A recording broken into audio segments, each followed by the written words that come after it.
That is the tension. The tension is the conventional supply chain and the value chain.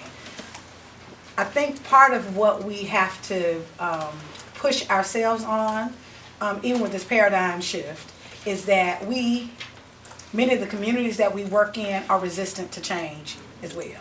And I think what we have to really be creative around, even in that case, I give that a case, and Lord knows in terms of black belt politics, I understand tremendously. So I understand. Well, that's a big road to hoe. But I think we have to look at two things, and I don't want to belabor it. But I think one, we have to think about choices, because sometimes people are making the same choices because they're not. They haven't been presented with other choices. So, for example, if we'll take let's say the organic tomato thing you talked about, when people see organic, because I've even noticed this, organic food in the store, usually that automatically means it's going to cost more, most of the time, right? However, that's not the only choice. There may be a way to be creative that if you're producing it locally, that organic tomato soup does not cost more. Right. So, but if people are presented with those choices to help shift the paradigm, they will continue to operate on what the market shows us. Mm-hmm. So I just raised that there's kind of opportunities, that part of the burden with creating the change is to help shape and change the paradigm of how people think about the change. Even just in that one example about the organic tomato soup, right?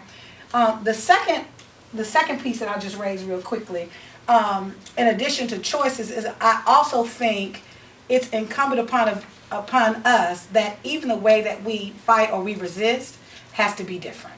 And unfortunately, some of the ways that we're failing, I don't think it's because we can't. If it's 5 folk that own this land and they live outside the state, nobody's convinced me that they can't get moved. They got to get moved. But if we're continuing the same strategy to move them, they're not going to get moved, right? So but we'll accept it as they can't be moved, and that's not the truth. So the paradigm shift in terms of how we address these issues we have to shift ourselves as well, particularly those of us that are progressively trying to lead this work. And I've seen that as a very frustrating point, because we'll get frustrated because we're saying nothing works, as if we've exhausted everything. So I'll just, One thing to make sure we make all this work, I think it has to be publicity and information. I think one of the biggest things that we've learned in a capitalistic society is that typically people with money take advantage of people who don't, which affects how we feel about the interdependent relationships.